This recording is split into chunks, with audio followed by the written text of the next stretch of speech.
동해가 후고구려를 세우고 왕건 세력을 흡수하면서 점점 세력을 키우고 있을 때 견훤은 한쪽에서 후백제를 세웠죠. 근데 여기 연도가 하나 잘못돼 있어요. 900년이에요. 900년. 901년이 아니고 후백제가 1년 먼저 건국됐어요.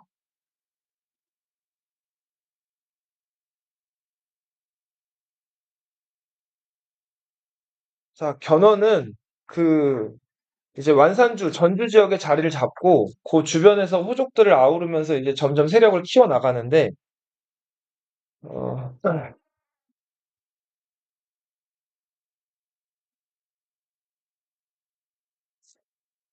자, 여기 후백제가 있으면 신라가 있죠. 자, 백제에서 신라로 가는 길목에 있는 중요한 도시. 우리 과거에 그 의자왕이 신라 공격해 들어가서 여기를 차지했거든요. 이때 이 성을 지키고 있던 김품석의 아내 고타소가 잡혀서 죽어요. 자, 신라와 백제 사이에 있는 이 중요한 성, 어느 성일까, 이거? 이 성이에요, 이 성. 무슨 성? 대야성. 이 대야성에 있는 지금 도시 어느 도시예요? 해인사 있는데. 합천이에요, 합천. 자, 이 지역을 견훤이 차지하려고 했는데, 이 지역을 얻지를 못해요. 자, 그래서 견훤은 어떻게든 이 지역을 좀 확보를 하고, 이 신라를 빨리 이렇게 좀 자기가 영토를 많이 차지해서, 이 후고구려가 지금 영토를 많이 가지고 있기 때문에, 여기에 맞서서 좀 대항을 하려고 했단 말이에요. 자, 그런데 대야성을 넘지를 못했고, 자, 이런 상황에서 견훤은 일단은 군대를 유지하려면은 뭐가 필요하죠? 다 돈이죠. 군대를 먹이고 재우고 입히고 해야 되잖아요. 자, 그래서 이 지역에 있는 수많은 전라도와 충청도 지역에 있는 호족들을 어, 요 무렵부터 쪽쪽 쥐어 짜기 시작을 해요. 이걸 이제 역사에서는 이렇게 표현을 하죠. 수탈. 네.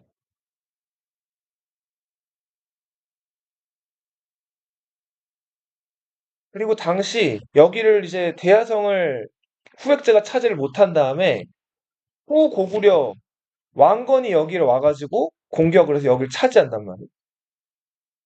자, 그래서 지금 대야성마저도 뺏기게 되면서 후백제는 상당한 위기였는데, 그리고 얼마 안 있다가 후백제가 또 자기 후방의 중심지라고 할 수 있는 어디까지 뺏기죠? 나주까지 뺏기게 되죠. 자, 이렇게 해서 견훤은 이제 이 대야성과 나주 지역을 모두 이제 그 후고구려에게 뺏기게 되면서 상당히 위기를 겪게 되는데, 어, 특히 또 이 나주 지역을 뺏겼던 주요한 이유 중에 하나가 견훤은 호족들을 이제 같이 가는 대상으로 본 게 아니라 자기의 어떤 군대를 유지하기 위한 어떤 수단으로 삼아가지고 세금을 많이 거두고 했기 때문에 호족들의 반발이 심했단 말이에요. 자, 그래서 왕건이 이 배를 타고 이 지역에 쳐들어왔을 때 왕건에게 두 팔 벌려서 왕건을 환영하면서 여기 나주 지역을 내준 사람들도 호족이었단 말이에요. 예. 자, 그렇게 해서 아무튼 견훤은 이렇게 후고구려에게 여러 땅들을 뺏기거나 하면서 상당한 조바심을 이때부터 느끼게 돼요. 그리고 이제 후고구려가 아무래도 너무 강했기 때문에 상대적으로 후고구려보다 만만하고 이미 토지가 많이 무너진 이 신라 지역을 어떻게든 더 공격해가지고 땅을 빼앗으려고 하게 되죠. 예. 그런 상황에서 이제 왕건 얘기로 또 좀 가볼게요. 자, 왕건은 이 나주 지역에서 아무튼 견훤에게 승리를 하고 그 큰 인기를 얻게 되는데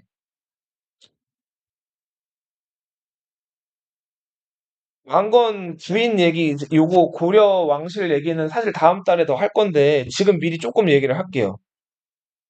왕건이 이 배를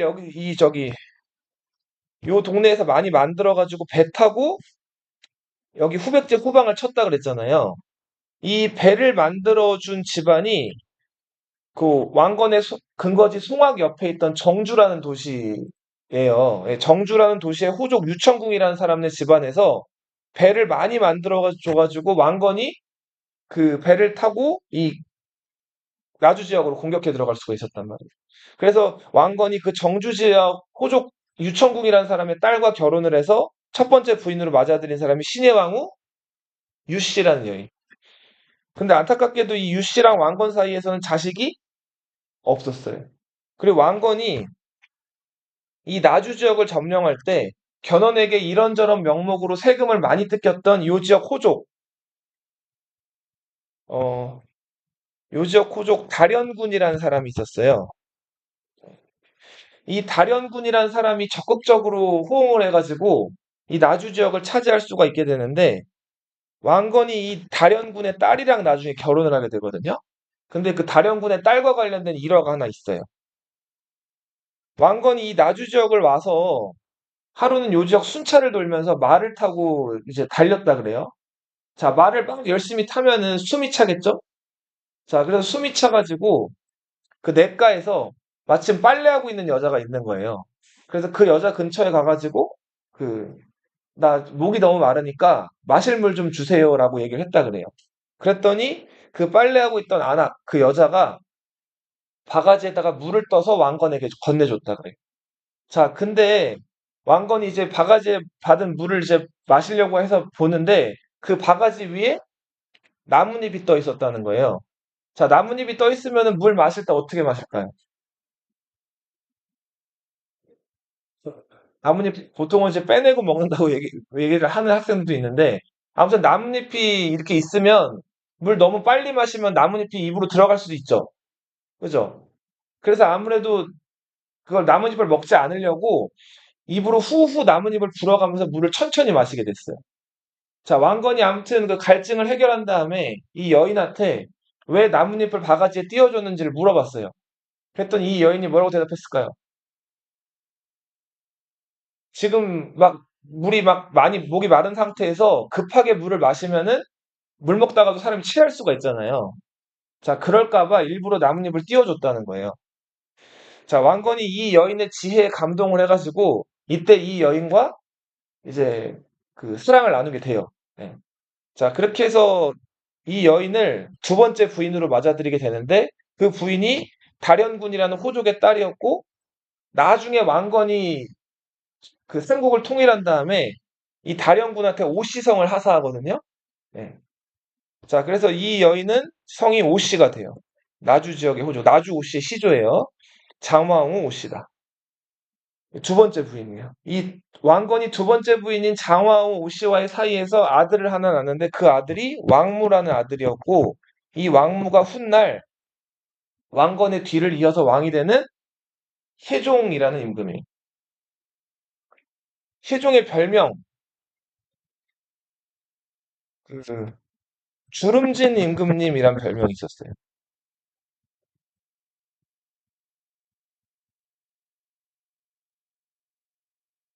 어, 사실 이게 초등학생 듣기에는 조금 민망한 얘기인데, 예.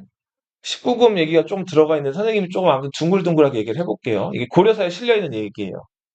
왜 주름진 임금일까요? 이게 이제 왕건이 장왕후 씨랑 그 아무튼 그 약수터에서 빨래터에서 그 바가지 물 가지고 이제 뭔가 썸씽이 있는 다음에 이제 수랑을 나누게 된 거예요. 예. 그래서 그 남녀가 사랑을 하면은 이제 아이가 생기죠. 그래서 사랑을 나누는데 장왕후 오씨의 신분이 미천해가지고 왕건이 임신을 안 시키려고 했다는 거예요. 고려사 기록이에요. 자, 그래서 남녀가 사랑을 하면 남자 몸에서 뭔가가 나와요. 예. 자, 근데 그게 이제 여자 몸에 들어가면 임신이 되는 건데 왕건이 이 장왕후 오씨를 임신 안 시키려고 이 사랑을 나누다가 이거를 예, 그 옆에 있는 돗자리에다가 이렇게 했대요. 예. 자, 근데 이 장왕후 오씨라는 그 여인이 예, 돗자리에 떨어진 그거를 이제 주워 담아가지고 자기 몸에 넣었다는 거예요. 자, 그렇게 해서 아이가 태어났는데 그 돗자리 자국이 이마에 새겨졌다는 거예요. 그래서 혜종 이마에는 주름이 생겼대요. 그래서 별명은 주름진 임금님, 돗자리 임금님이었던 사람이 누구였다? 혜종이었다. 좀 뜨거운 얘기인데, 봐요. 혜종이 나중에 죽고 나서 아들이 있었는데도 자기 아들을 왕위에 못 올리고 그 엄마 쪽 집안, 또 나중에 왕건이 결혼을 몇 번 하는지 알아요, 혹시? 왕건이 결혼 29번 해요. 여자 좋아해서 결혼 이렇게 많이 한 걸까요? 왕건은 본인도 호족이었죠. 여러 호족들을 아우르는 데 있어서 그냥 계약을 맺는 거나 손가락으로 약속하는 것보다 더 강력한 게 뭐가 있어요? 집안 대 집안끼리. 결혼하면 되죠. 그래서 그 왕건은 그 수많은 호족들이랑 결혼을 한 거예요. 근데 왕건이 세 번째로 결혼한 부인이 신명왕후 유씨인데 이 신명왕후 유씨 집안은 충주 집안이에요. 굉장히 파워 있는 집안이었는데 신명왕후 유씨와 왕건 사이에서 낳은 두 아들이 태종의 뒤를 이어서 정종과 광종으로 연거푸 주기를 해요. 그리고 광종의 혈통으로 또 이제 왕위가 이어져 가는데 세종이 딱 왕된 지 2년 만에 죽어요. 예. 몸이 약하다는 기록이 나와 있긴 한데 별 기록도 없이 그냥 뜬금없이 2년 왕하다가 죽어요. 근데 어느 정도 나이가 먹은 아들이 있었는데도 그 아들한테 왕자리를 못 물려준단 말이에요. 그 다음에 왕자리를 누가 차지했다? 이 충주 쪽 외가를 가진 정종과 광종이 연거푸 왕이 된다. 그래서 역사학자들은 다 이렇게 얘기해요. 자, 뭐 왕건이 이 여자 신분이 미쳐내가지고 돗자리에다 뭘 해서 돗자리에 있는 걸 뭐 집어넣어 이게 말이 돼요? 말이 안 되죠. 만약에 설사 그렇게 해서 임신이 됐다고 하더라도 어떻게 저기 사람 얼굴 여기 이마에 주름이 생기겠어요. 이거는 그 훗날 왕위 계승에서 밀려가지고 병이 들어서 죽었는지 아니면은 자기 동생들한테 끌어내렸는지 확실하지 않은 이 혜종을 어떻게 하기 위해서 까내리고 격화시키기 위해서 만들어낸 에피소드다. 예. 이런 이야기들이 좀 지배적이에요. 근데 아무튼 요건 좀 나중에 더 얘기할 건데 지금 나온 김에 미리 말씀드렸어요. 자, 그렇게 해서 왕건은 아무튼 여러 번 결혼을 해요. 예, 여러 번 결혼을 하고 이렇게 통일 과정에서 자기한테 도움을 준 집안이랑은 특히 이제 결혼을 하게 하면서 자식도 낳고 하게 된다. 예. 그 얘기 좀 더 나중에 할 거고. 자, 이렇게 아무튼 왕건이 나주 지역도 차지하고 대하성도 차지하고 점점 인기를 많이 얻어가는데 궁에는 미륵불을 자처하면서 점점 미쳐가요. 자, 궁에 대한 어떤 기록을 한번 같이 볼게요. 너희가 읽어보세요. 자, 미륵불을 자칭하다. 자칭이라고 하는 건 스스로 칭했다는 거죠? 자, 궁예에 대한 기록이에요. 선종은 누구 이름이에요, 이거? 그쵸? 궁예가 그 절에 들어갔을 때 정해진 법명이라고 했죠. 그죠? 맞아요. 읽어보세요. 선종이 다 같이.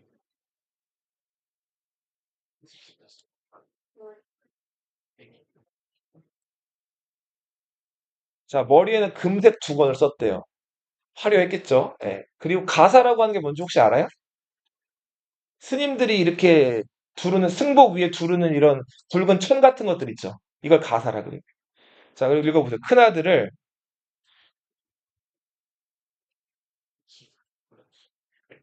네.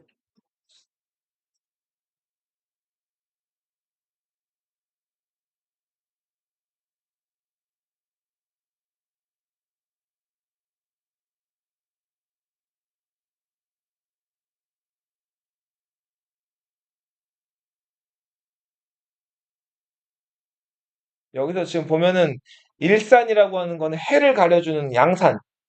예, 를 얘기하고 비구는 스님이에요, 스님. 비구니는 여자 스님. 비구는 그냥 스님. 예. 자, 범패라고 하는 거는 그 우리 기독교 가면 찬송가 있죠. 불교의 불경가, 그 일종의 불송가라고 부르시면 돼요. 예. 또 읽어보세요. 예.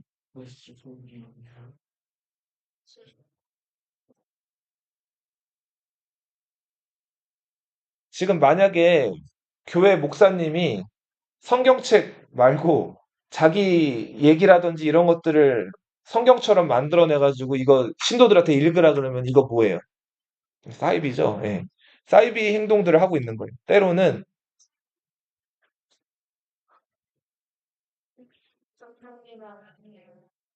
설 깨달음은 빙이 될 수 없다라고 하니까 한동훈 이를 믿고 무하여 실제로 군대를 주면 예.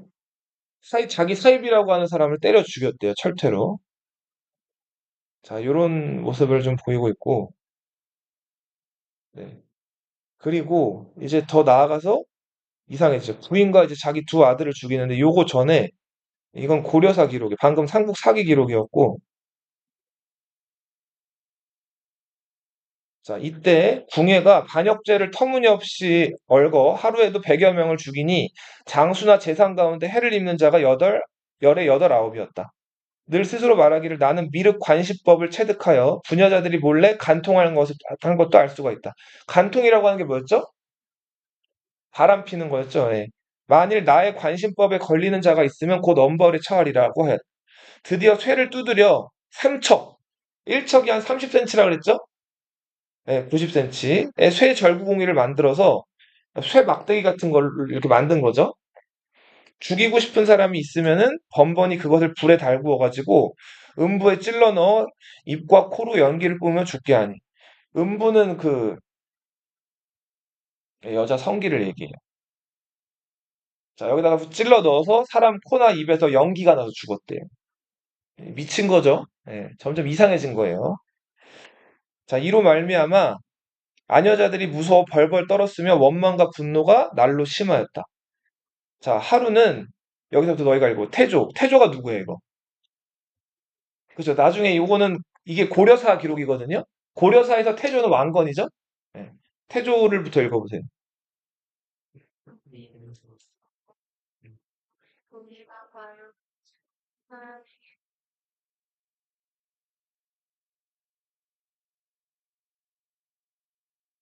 태조를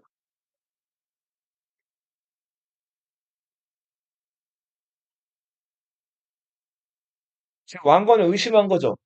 어젯밤 사람 모아가지고 반란을 깼지라고 물어본 거예요.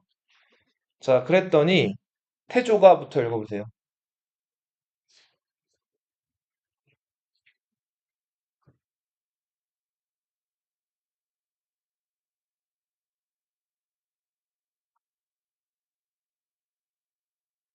진짜 사람들이 그래서 곧 뒷짐을 니 한청정와 하늘을 보았다. 눈 감고 이렇게 뒷짐지고 하늘 바라보는 게 그 관심법 들어가기 전에 궁예가 일종의 하는 어떤 액션인데, 네.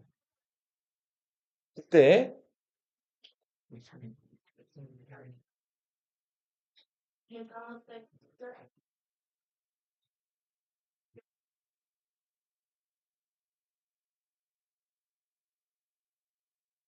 자, 지금 최응이라는 사람이 일부러 뭘 떨어뜨렸대요? 네, 붓을 떨어뜨렸대요. 그러니까 그냥 태조한테 가가지고 지금 위급한 상황에서 태조한테 가가지고 막 얘기하면은 그럴 수가 없죠. 그러니까 붓을 떨어뜨린 척을 하면서 이제 태조한테 가가지고 귓속말을 한 거겠죠. 복종하지 않으면은 그러니까 숙이지 않으면 위태롭습니다라고 하였다. 자, 태조가 관념을 깨우치고 했다. 우리가 그렇게 웃으며 말했지. 방금 경직이 가장 하였다고 지냈고 그는 장기선 원장과 고비를 내고 말하기를 경은 다시는 나를 숨기지 마시고 말했다. 결국 자기가 생각한 대로 대답을 하니까 왕건을 살려줬죠. 그리고 뭐도 줬대요. 상도 줬다 그러죠. 예. 점점 그 남의 말 안 듣고 자기 독선적인 거에 빠지기 시작을 한 거예요. 이상해졌죠. 그리고는 마침내 자기 부인과 두 아들까지 죽이죠. 정명 원년에 부인 강 씨가 왕이 도리에 어긋난 일을 많이 행하자 정색으로 간쟁하였다. 정색한다는 거 뭔지 알죠? 표정 싹 바꾸고. 예. 왕이 그녀를 미워하며 말하기를 네가 다른 사람과 간통하였으니 어찌된 일인가. 갑자기 부인을 바람 폈다고 몰아가는 거예요. 강 씨가 말하기를 어찌 그런 일이 있었겠습니까? 라고 하니 왕이 말하기를 나는 신통력으로 보았다. 라고 했다. 똑같은 방법으로 또 부인을 죽이죠. 뜨거운 불로 쇠절구공이를 달고서 그녀의 음부를 찔러 죽였고 두 아이들도 어떻게 했대요? 다 죽여버린 거예요. 이제 연산군도 자기 부인은 이렇게 안 건드렸어요. 자, 근데 자기 부인이랑 지금 아이들까지 다 죽여버린 거죠. 자, 그렇게 해서 이제 점점 그 궁예가 그, 네,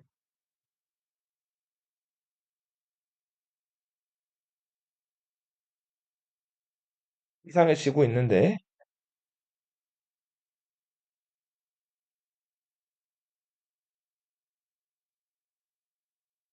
여기서는 요거 하나 보고 하자. 자, 이제 궁예가 점점 자기 아들들을 때려 죽이고 하면서 민심도 잃어가고, 요런 것들을 우리는 보통은 뭐라고 불러요? 폭정. 네, 폭군이 펼치는 폭정이죠. 이 당시 후고구려 수도가 어디였어요?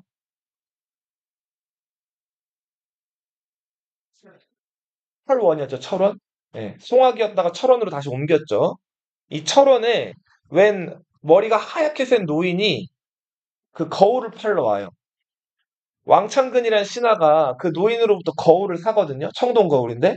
자, 근데 그 거울 뒷면에 어떤 글이 새겨져 있었어요. 자, 그 글에는 상제가, 이거는 그냥 알아만 두세요. 상제가 진마에 내려와.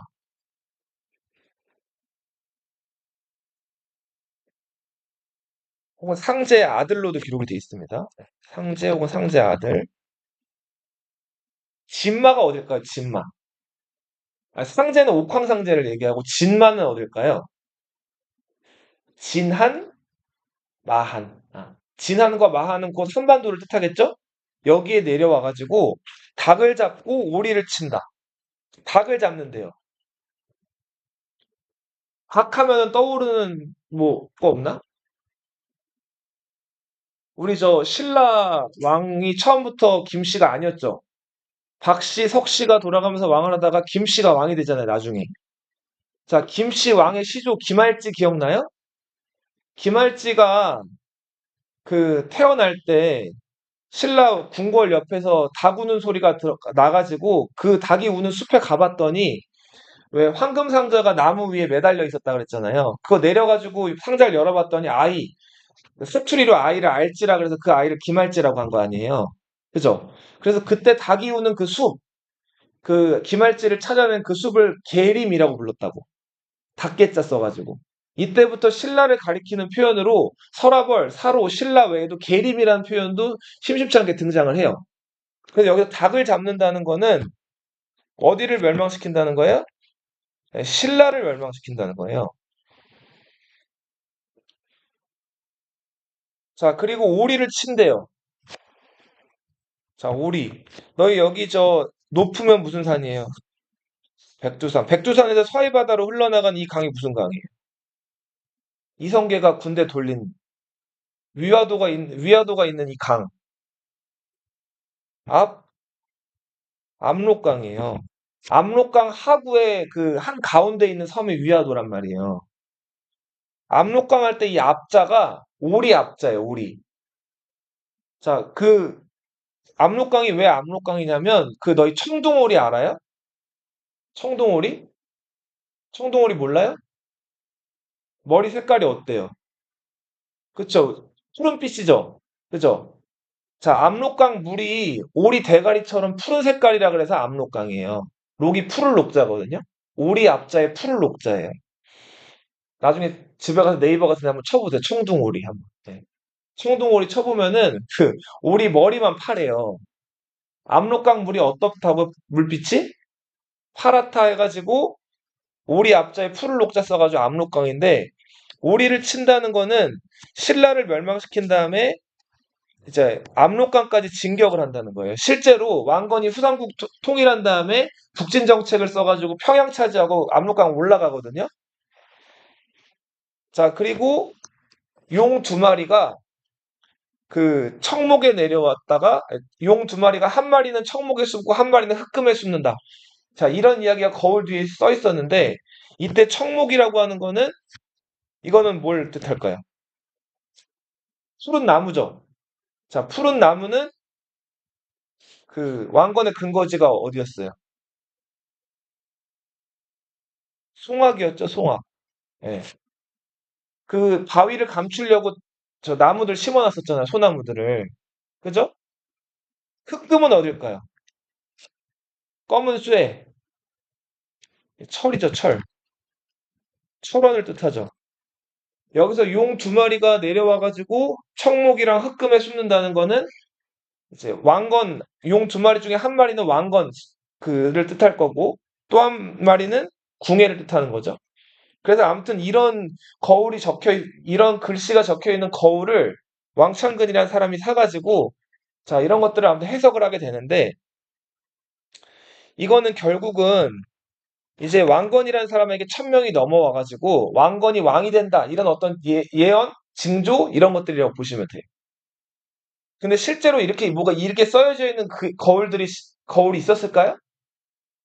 없었겠죠. 이런 것들은 나중에 왕건이 삼국을 통일한 다음에 왕건의 어떤 통일이라든지 궁예로부터 왕자를 빼앗은 걸 정당화하기 위해서 만든 그 고려 건국 세력들이 어떤 조작해 놓은 어떤 상징일 거예요, 아마. 자, 그래서 아무튼 요런 예언이 있고 나서 점점 인심은 누구에게로 쏠린다? 궁예보다도 왕건에게 쏠리게 된다. 자, 왕건을 잘 따르던 왕건의 사기장이 있었어요. 유명한 인물로 홍유, 배현경, 복지겸,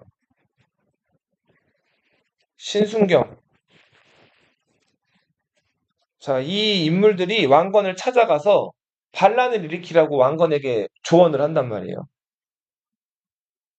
자, 왕건의 첫 번째 부인 신여왕후 유씨한테 왕건이 어, 지금 장군들이랑 얘기할 테니까 나가서 오이 좀 따오라 그래요. 텃밭에 오이가 익었으니까 오이 좀 따오세요. 자, 근데 신여왕후 유씨가 남편이 이제 얘기 엿듣지 말라고 오이 따러 보냈는데 오이 따러 갔을까요? 안 갔을까요? 안 가요. 오이 따러 안 가고 그 왕건 방 안에서 이 네 명의 장군들이랑 왕건이 궁예를 어떻게 몰아낼 건지에 대해서 얘기하고 있는데 왕건이 망설이고 있을 때 이 부인이 들어와요. 들어왔는데 오이를 들고 온 게 아니라 뭘 들고 왔을까요? 갑옷을 들고 와요. 자, 망설이지 마시고 궁예가 지금 완전 미쳐 있으니까 자, 정변을 일으키세요. 자, 왕건이 갈팡질팡 망설이다가 부인이 이제 갑옷 가져온 걸 보고 용기를 얻어가지고 궁예로부터 반란을 일으킨단 말이에요. 자, 왕건을 따르는 사람들이 이제 문 밖으로 나가가지고 왕공이 거병하셨다라고 소리를 쳤다 그래요. 그랬더니 삽시간에 1만 명이 모였다 그래요. 철원성에.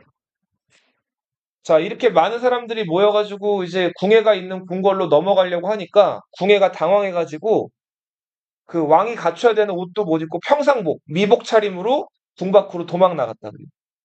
자, 지금 그 강원도 철원이랑 제일 붙어 있는 경기도의 도시가 포천이라는 도시예요. 혹시 들어봤어요? 이 포천과 철원 경계에 있는 명성산이라는 산이 있어요. 이 명성산으로 궁예가 숨어 들어갔다가 예,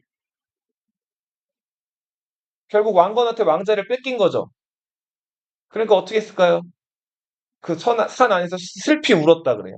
그래서 이 명성산은 울 명자의 목소리 성자예요. 어, 슬픈 목소리로 크게 울었다 해서 명성산이라는 이름이 이때부터 붙었다. 자, 궁예가 도망간 산이에요. 자, 근데 산 위에서 많이 울기도 하고 막 아무튼 좀 며칠 굶다 보니까 너무 배가 고파가지고 산 아래로 내려왔어요. 자, 근데 평소에 궁예를 미워하고 궁예의 나쁜 짓을 싫어했던 농민들에게 궁예가 이제 발견돼가지고 궁예가 이제 보리 나다 같은 것들 이렇게 떨어진 것들 주워 먹다가 농민들한테 발각이 돼서 그 자리에서 백성한테 죽는단 말이에요. 자, 궁예가 죽고 이제 왕건이 왕이 됐어요. 자, 나라 이름을 궁예는 계속 후고구려, 마진, 태봉 이렇게 불교식으로 바꿨죠? 딱 정해요. 나라 이름을 뭐로 정한다? 고려로 정하게 됩니다. 건국 연도는 918년이에요. 여기 나와 있죠? 918. 고려 혹시 언제 망하는지 알아요? 몇 년에 망하죠?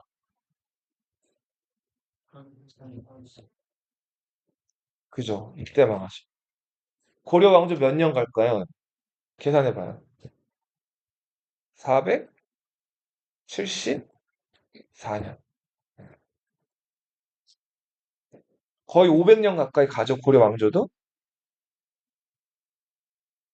자, 왕건이 왕이 된 다음에 처음부터 왕건을 많은 장군들이 다 인정을 한 게 아니에요. 궁예를 따르던 부하들이 있었기 때문에 왕건에 대해서 반란이 일어나요. 영모 사건. 영모는 뭐의 줄임말이에요? 역적 모의의 줄임말이죠. 자, 이런 영모 사건들이 있었는데 왕건은 이것들을 다 이겨내고 자기 근거지였던 자, 수도를 이제 옮기게 되는데 철원에서 어디로? 푸른 나무가 있는 송악으로 수도를 옮기게 돼요. 자, 송악이라는 그 동네 쪽 옆에 개성이라는 동네가 있었는데 이 개성이라는 동네를 합쳐가지고 이때부터 송악을 개경이라고 부르게 돼요. 고려 왕조 500여 년 동안의 수도는 어디였다? 개경이었다. 개경. 근데 예전에 그 송악의 이름을 버리지는 않아가지고 개경을 송도라고 부르기도 해요. 도는 도읍도자.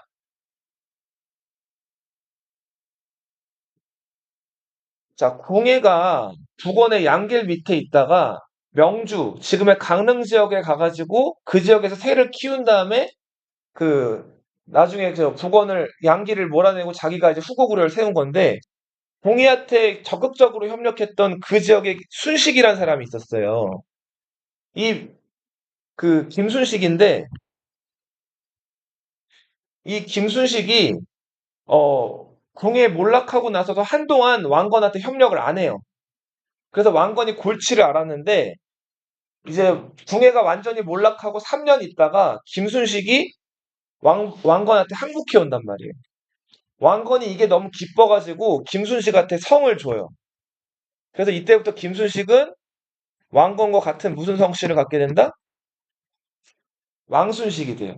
이렇게 이제 왕건이 나중에 자기를 도와가지고 후삼국 통일하는데 공을 세운 사람들한테 성을 주는 거를 사성이라고 불러요. 사성. 너도 우리처럼 로열 패밀리가 돼 해가지고 왕시성을 하사하는 거예요.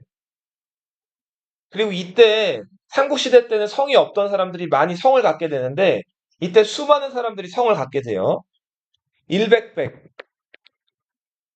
일백에서 여기 백은 실제로 100명을 뜻하는 게 아니라 많은 사람들을 뜻해요. 100명이 성을 갖게 됐다 해가지고 이때부터 이런 말이 등장을 해요.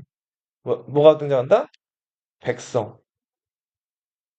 이때부터 백성은 성을 가진 많은 암흑의 대중, 여러 사람들을 의미하는 단어가 되게 돼요. 한자로는 이거 어떻게 쓰죠? 이렇게 쓰죠. 네. 이거 무슨 민자예요? 백성 민자죠. 백성이란 말이 여기서 시작된 거예요. 너희 지금 가지고 있는 뭐 권씨, 홍씨, 이씨, 뭐 박씨 이런 성씨들 있죠. 강씨 이런 성씨들. 이런 성씨들이 대부분 요 고려 왕건 고 시절부터 시작된 성씨들이에요. 삼국시대 때는 대부분 성씨가 없는 경우가 많았다. 자, 이렇게 해서 왕건이 궁예를 몰아내고 이제 기반을 다지고 있을 때 견훤은 저 그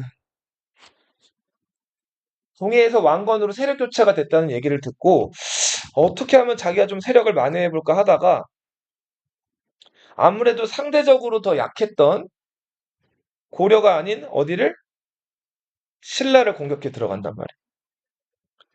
자, 근데 신라가 당시 얼마나 방어력이 허술했으면 견훤이 수도 근처까지 오는데도 대응을 제대로 못해요. 자, 그 당시 견훤이 신라 수도가 어디예요? 천년 동안 수도. 서라벌이죠. 경주죠. 서라벌 근처에 고을부, 고을부라고 하면은 지금 그 경상북도 영천이라는 동네거든요. 그 고을부라는 곳까지 근처까지 왔을 때도 전혀 인지를 못하고 있었어요. 그리고는 그 견훤이 수도 경주로 들어갔을 때 당시 신라 왕이 경혜왕이라는 왕이었거든요. 그 경혜왕이 뭐 하고 있었을까요? 네, 놀고 있었어요. 자, 여기서. 자, 요, 요 근, 자, 요거를 포석정이라고 부르거든요. 자, 이거 혹시 해산물 중에 뭐처럼 생겼어요? 해산물. 이거. 전복, 전복처럼 생겼죠? 이 포자가 전복 포자예요.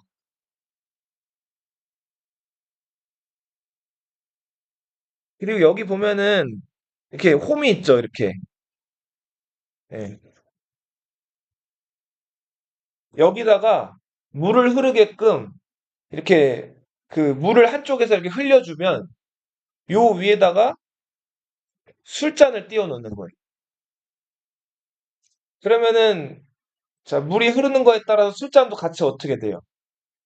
둥둥 떠다니겠죠? 예. 그러면은 술잔이 이제 이렇게 돌아서 다시 돌아오겠죠? 돌아오기 전에 실을 한 수 져야 돼요. 근데 만약에 실을 짓지 못해요. 그럼 어떻게 될까요? 마시는 거예요. 몇 잔 마실까요? 세 잔을 연거푸 마신다. 곧 떠온 술 포함해가지고 두 잔을 더 마시는 거예요. 그럼 사람이 금방 어떻게 될까요? 취하겠죠.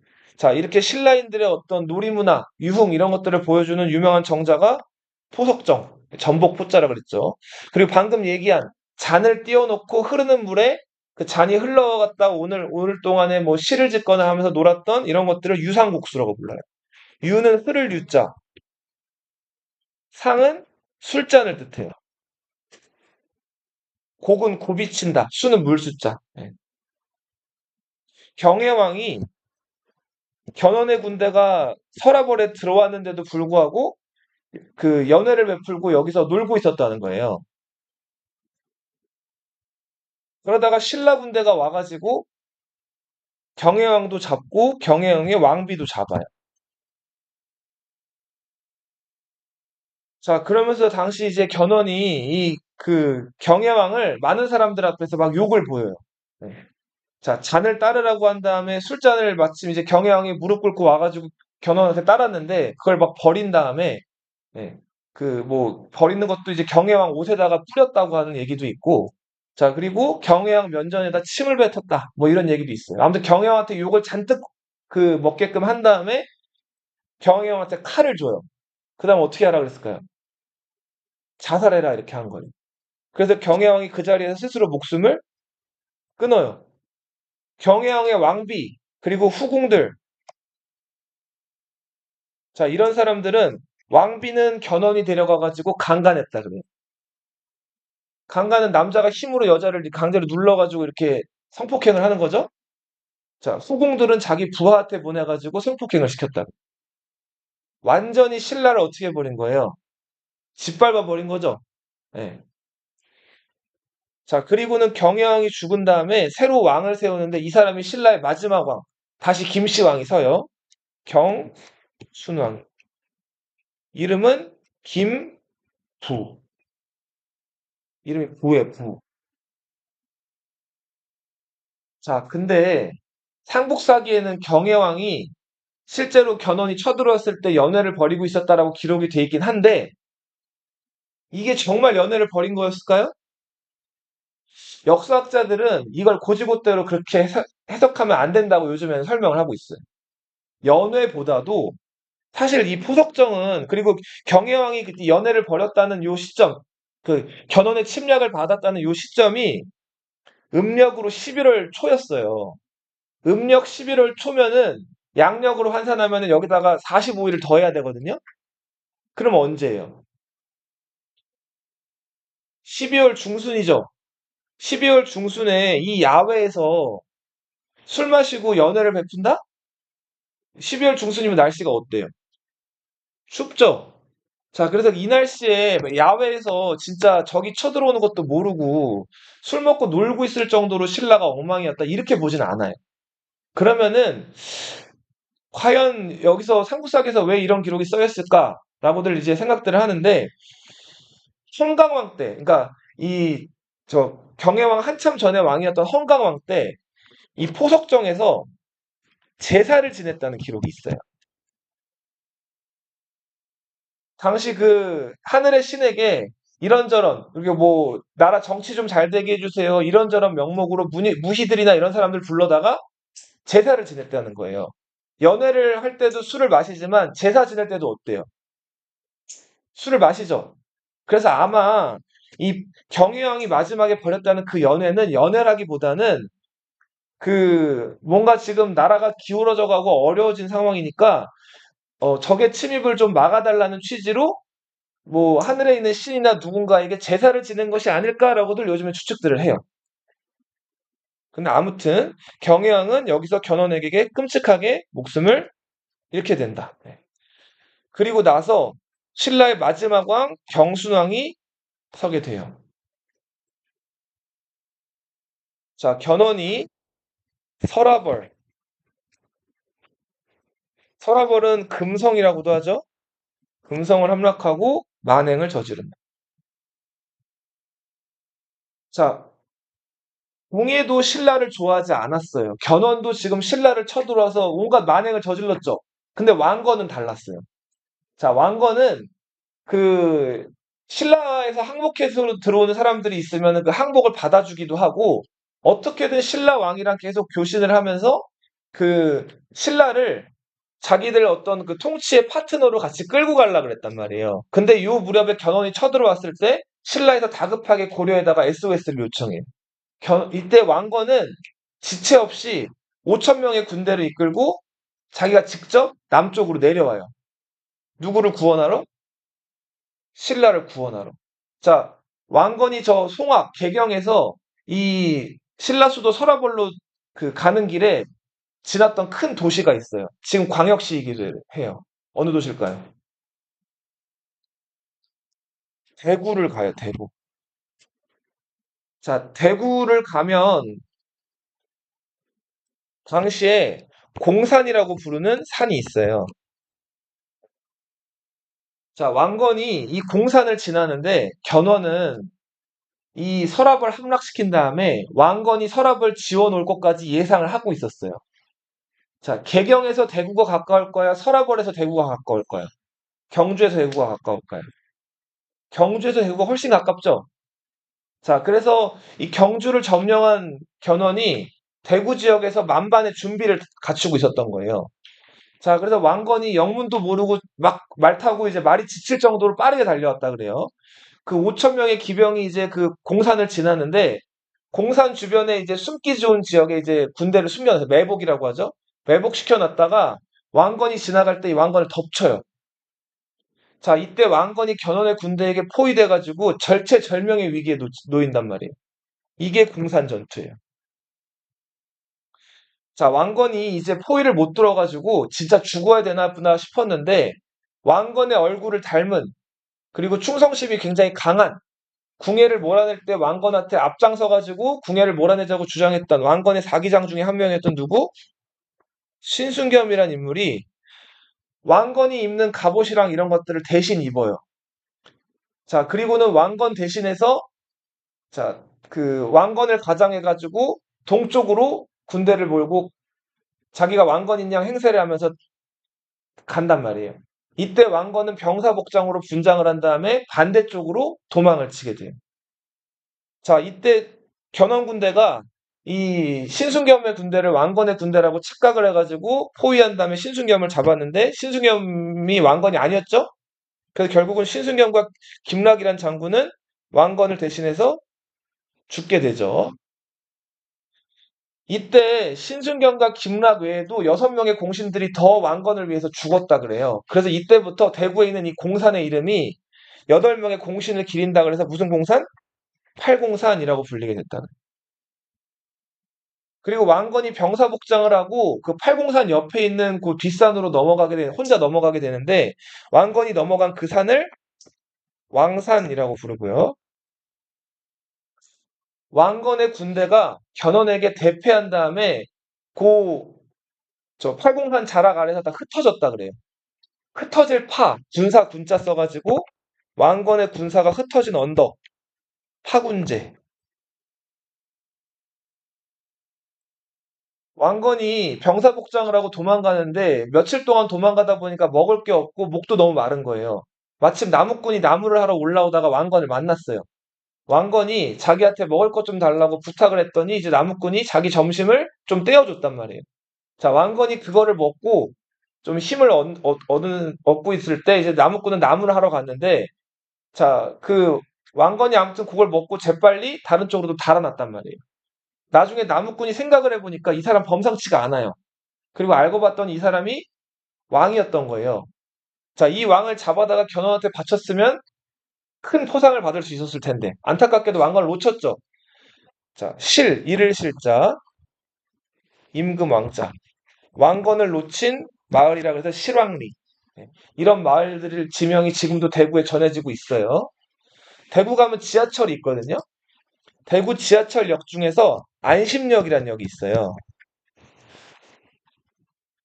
왕건이 견훤의 추격을 피해가지고 도망쳐 온 다음에 아 이쯤이면 됐다 해가지고 안심했다고 해가지고 안심한 지역이라 그래서 그 역 이름이 뭐예요? 안심역.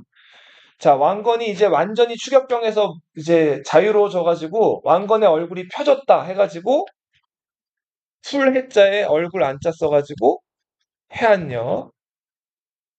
왕건이 견훤의 군대 추격으로부터 한창 멀어지고 있을 때 그 저 밤이 아주 깊어가지고 하늘 중천에 이제 달이 환하게 떠 있었다 그래요. 자, 그래서 한밤중, 한밤중을 반야라고 하죠. 밤이 그 깊은 밤 중에서 딱 반, 그러니까 한밤중에 달이 떠 있었다. 반야월역도 대구에 가면은 찾아볼 수가 있습니다. 나중에 대구를 방문하시게 돼서 지하철을 타서 이 안심역, 해안역, 반야월역을 보면은 누굴 떠올려라? 왕건을 떠올리세요. 그래서 아무튼 왕건이 이 공산에서 죽다 살아나요. 자, 그런데 왕건은 항상 명분 있게 움직였고 본인이 호족 출신이었죠. 그래서 호족들을 쥐어짜기만 하는 게 아니라 항상 그 호족들한테 같이 가자. 세금도 적당히 거두면서 호족들의 어떤 기본적인 것들을 배려를 많이 해줬단 말이에요. 그리고 결정적인 거, 궁예랑 견훤이랑 왕건이 달랐던 거 뭐가 있어요? 신라에 대해서 어땠어요? 신라를 도우려고 했죠. 궁예는 신라를 멸도라고 하고 무시하고 죽이려고 했고 견훤도 신라 왕을 죽이면서 굉장히 그 나쁜 짓을 많이 했는데 왕건은 신라에 대해서 포용 정책을 내세웠단 말이에요. 당시 한반도에 살고 있던 주민들 견훤이 아무리 힘이 세다 그래도 자기들은 오랫동안 신라 지배를 받아왔던 신라 주민이라고 인식을 하고 있었는데 신라를 이렇게 짓밟는 견훤에 대해서 당시 한반도 사람들은 견훤에 대해서 반감을 가졌던 반면에 왕건이 이렇게 따뜻하게 신라를 안아주는 모습에 대해서 왕건에게 많이 넘어가게 돼요. 그래서 시간이 지나면서 점점 많은 쪽으로 왕건 쪽으로 사람이 붙게 되는데 자, 그 왕건이 힘을 어느 정도 회복한 다음에 다시 견훤이랑 일전을 벌여요. 자, 일전을 벌인 지역이 고창이란 곳이었어요. 이 고창이란 지역에서 신라의 호의적이었던 왕건 편으로 많은 호족들이 왕건을 따르게 되는데 대표적인 호족 김선평, 권행, 장정필. 자, 이 세 호족들이 결정적으로 왕건을 지원해가지고 견훤의 8,000군대를 이때 왕건이 무찌른단 말이에요. 물론 왕건의 또 오른팔 같은 장군 유금필이라는 장군 이 장군이 맹활약을 하게 되면서 이제 견훤의 군대 8천을 여기서 깨버린단 말이에요.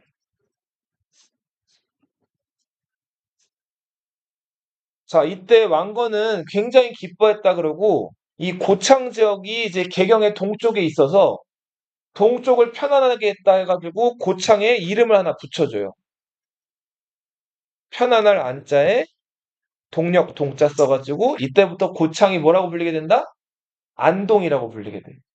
자, 여기 나와 있는 김선평 무슨 김씨가 된다? 안동 김씨 들어봤어요?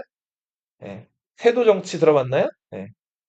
권행은 안동 권씨. 우리나라 권씨는 안동권 씨밖에 없어요. 네. 안동권 씨죠? 맞죠. 네. 자, 그리고 장정필, 안동 장씨. 안동에 가면 김선평, 권행, 장정필의 위패를 모셔놓은 삼태사 묘가 있어요.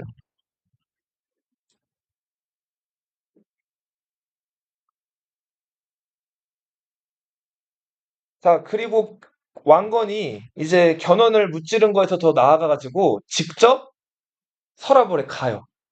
자, 서라벌에 가가지고 거기서 한 달 정도를 그 경순왕이랑 같이 만나서 뭐 여러 가지 대화도 많이 나누고 그 그리고 나서 돌아온단 말이에요.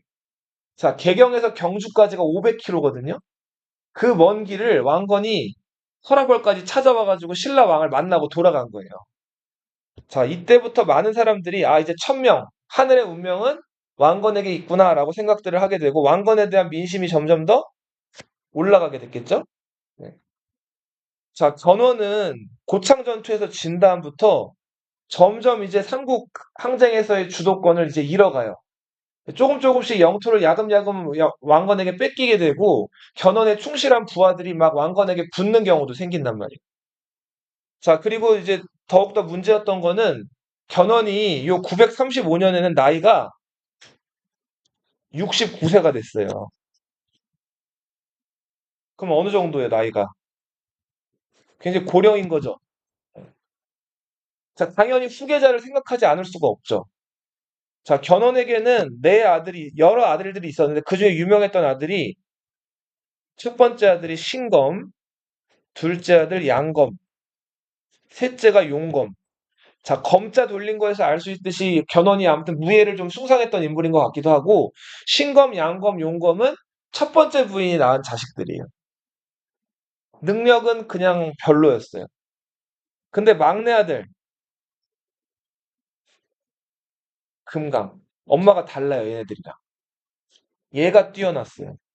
견훤은 얘한테 왕자를 주고 싶었는데 이 아들 셋이 가만히 있었을까요? 능환이라는 사람의 꾀에 넘어가가지고 이 능환과 요 세 아들이 힘을 합쳐가지고 쿠데타를 일으켜서 금강을 죽여버리고 견훤을 금산사란 절에 가둬요. 동생 죽이고 아빠를 가둔 거예요. 견훤이 화가 많이 났겠죠? 자, 견훤이 자 여기 왕건이 후백제 뒤에 만들어 놓은 요 땅 무슨 땅이야? 나주죠. 이 금산사에 유폐돼 있다가 이 나주로 쏙 도망친단 말이에요. 그래 나주에서 배를 타고 개경으로 가요. 견훤이 왕건에게 항복한 거예요. 왕건은 견훤이 항복했을 때 견훤을 뭐라고 부르냐면 견훤을 상보라고 불러요. 상은 윗상자고 보는 아버지를 뜻하거든요. 견훤을 위에 있는 뭐라고 불러요? 아버지라고 부른다고. 자, 그래서 왕건 아래 태자 그리고 그 아래 견훤 여러 신하들 왕건을 여러 신하들 중에서 가장 높은 신하로 임명을 한단 말이에요. 자, 그리고 견훤이 투항한 지 얼마 안 돼가지고 서라벌에 있던 경순왕이 직접 개경으로 와요.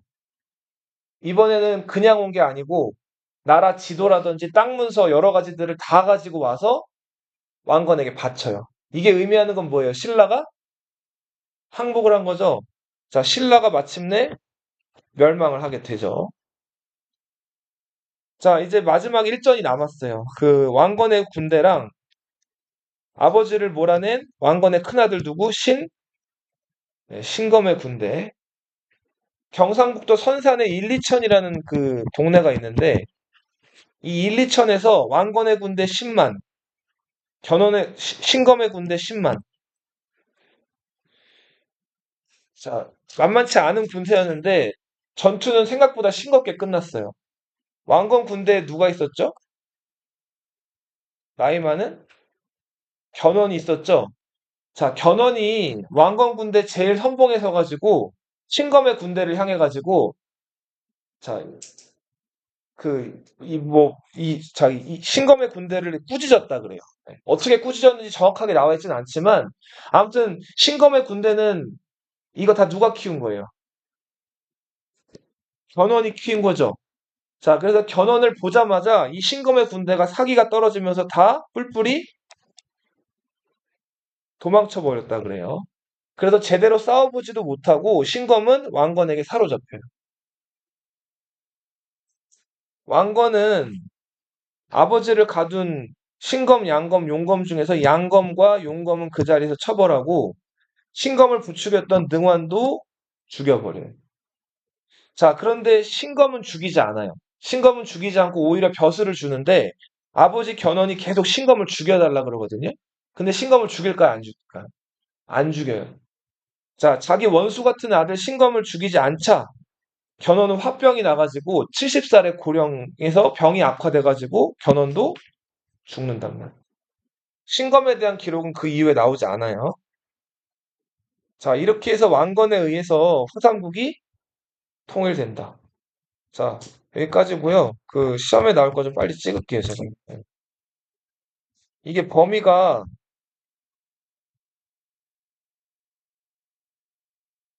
조금 있으니까 24페이지 보세요. 여기 신라 가야 이 내용은 다 알아두세요. 24페이지 신라 가야. 이거 낼 거예요. 거서간, 신라 왕칭호 첫 번째죠. 그 다음에 차차원, 그 다음에 이사금, 그 다음에 마립간. 마지막이 왕이죠, 왕. 네. 지증왕, 법흥왕, 진흥왕 업적 다 알아두세요. 지증왕, 법흥왕, 진흥왕 업적은 왕별로 다 알아두세요. 객관식으로 낼 거예요, 이거는. 자, 그 문무왕, 나당 전쟁 때 벌인 전투, 무슨 전투랑 무슨 전투? 알아두세요. 가야 연맹, 초기 가야 연맹, 육가야를 이끌었던 가야는 어느 가야예요? 나중에 후기 가야 연맹은 대가야. 그죠? 금관가야 어느 왕한테 망했어요? 금관가야 법흥왕한테 망했어요. 대가야는 어느 왕한테 망했어요? 진흥왕한테 망했어요. 이거 나와요. 어, 발해. 발해 수도 어디죠? 수도 어디예요? 발해. 창경이죠? 이거 나와요.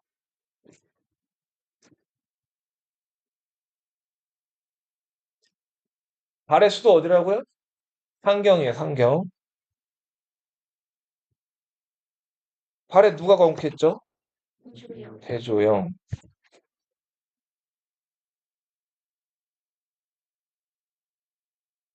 무왕은 싸우는 거 좋아하는 왕이었다 그랬죠? 그냥 그 당나라랑 전쟁이 있었다 정도만 알아두세요. 문왕은 당나라와 친선 관계죠? 당나라와 신라랑 교역하는 루트 무슨 도? 신라도. 선왕 때 잘 나가서 뭐라고 불렸어요?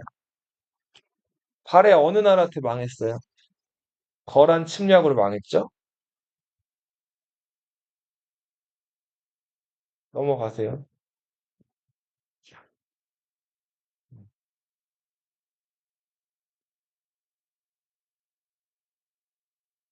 이 32페이지.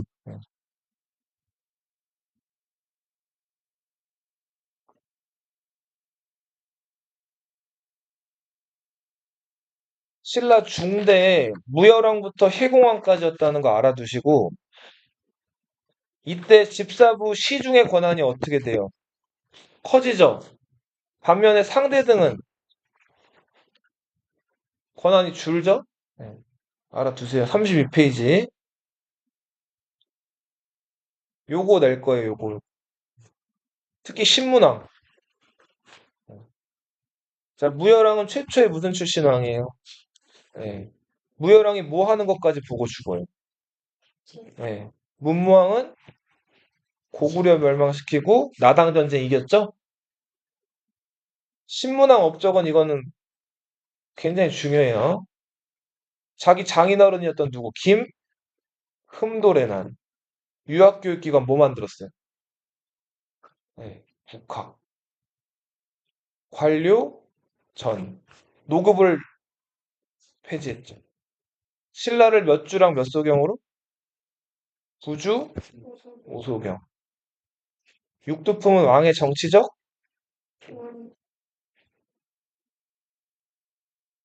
신라 수도 경주를 수비하는 군대. 구 서당. 지방을 수비하는 부대. 십정. 5개 작은 수도를 만든 거는 수도가 한쪽으로 치우쳐져 있는 걸 보완하기 위해서 편제성을 버는 이거 알아만 두시고 그 지방 관리들이 잘못하는 것들 견제하려고 상수리 제도라는 걸 만들기도 했어요. 이건 알아만 두세요. 신라 하대도 중요해요. 이거. 이때는 집사부 시중의 권한이 어떻게 돼요? 다운. 시중의 권한이 줄어들고 상대 등의 권한은 높아진. 상대 등이 막 왕을 죽이고 자기가 왕이 되잖아요. 사치 대명사 언어요. 진성여왕. 왕위쟁탈전 있다는 거 알아두셔야겠죠? 왕위쟁탈전. 신라 하대에 있었던 반란, 김헌창의 난. 이거 김음돌의 난이랑 김엄창의 난이랑 헷갈리면 안 돼. 적고적의 봉기 이것도 알아두시고 농민봉기 원종과 애노의 난. 지방에서 새로운 세력 누구? 호족. 네. 육두품은 최치원. 최치원은 낼게요. 네, 꼭 낼 거예요. 다른 것도 낼 건데 최치원은 꼭 기억하세요. 자, 후백제, 후고구려. 어디가 먼저 건국됐어요? 후백제가 먼저 건국됐죠? 후백제 누가 건국했어요? 견훤. 호족들 쥐어짰죠? 그러다가 나주가 왕건한테 넘어갔죠? 오다련, 다령군. 후고구려 누가 건국했어요? 궁예. 후고구려 나라 이름을 궁예가 뭐랑 뭐로 바꿔요? 이것도 기억하세요. 마진과 뭘로 바꿔요? 태봉. 마진과 태봉. 자, 고려 수도 처음에 송악이라고 부르다가 이름을 나중에 뭐라고 바꿔요? 개, 여기까지.